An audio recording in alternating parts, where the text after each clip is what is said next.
कुरान का विषय इंसान है।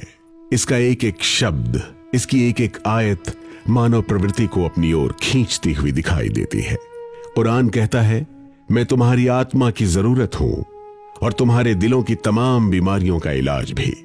कुरान स्वयं अपने शब्दों में कहता है, लोगों, तुम्हारे पास तुम्हारे रब की तरफ से नसीहत आई है।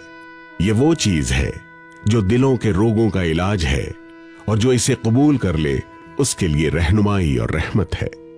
ए नबी, कहो कि यह अल्लाह का फजल है और उसकी मेहरबानी है कि यह चीज उसने भेजी। इस पर तो लोगों को खुशी मनानी चाहिए।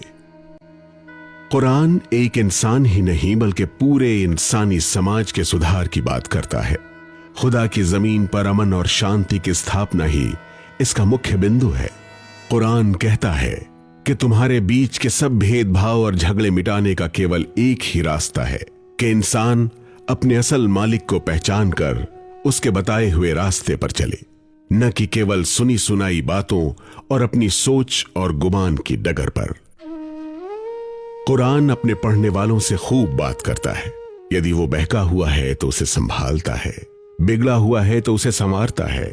दुनिया के माहौल से और अपनों और गैरों की बेवफाई से यदि उसका दिल टूटा हुआ है तो उसे ढारस बंधाता है। अगर वो अहंकार का मारा है तो उसे आला दर्जे के संस्कार सिखाता है। वो अकड़ा हुआ है तो उसे सीधा करता है। कमजोर है तो उसे मजबूती देता है। गरीब है तो उसे सर उठाकर जीना सिखाता है। अमीर है तो उसे उसकी जिम्मेदारियां याद दिलाता है। दिल में हसद है तो उसे दूर करता है। घमंड है तो उसे चूर करता है। इंसानों का गुलाम है तो उसे केवल एक खुदा का गुलाम बनाता है। अपने मन और इच्छाओं का बंदा है तो उसे खुदा का बंदा बनाता है। इंसानों से कटा हुआ है तो उसे इंसानों से जोड़ता है।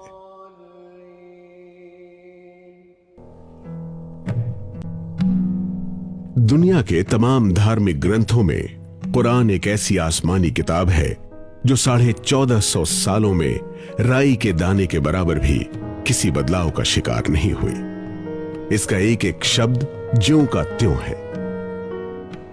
जिन्होंने इसे ईश्वर की किताब मानने से इनकार किया और कहा कि मोहम्मद सल्लल्लाहु अलैहि वसल्लम ने इसे स्वयं गढ़ा है, उन्हें कुरान ने चैलेंज किया कि अगर किसी इंसान की लिखी हुई किताब हो सकती है तो तुम भी लिख लाओ। 114 छोटी और बड़ी सूरतों में से जो सबसे छोटी सूरा है वो 3 आयतों की है। तुम चाहो तो उसी के बराबर लिख कर ले आओ, मगर आसमान पर कमंदे डालने वाले इंसान के बस का ये काम नहीं था और न हो सकता है।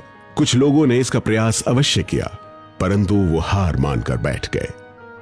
कुरान का ये अजूबा है कि आज पूरी दुनिया में करोड़ों ऐसे लोग हैं जिन्होंने पूरा कुरान याद किया हुआ है और बिना देखे ये उसे हर रमजान में सुनाते हैं।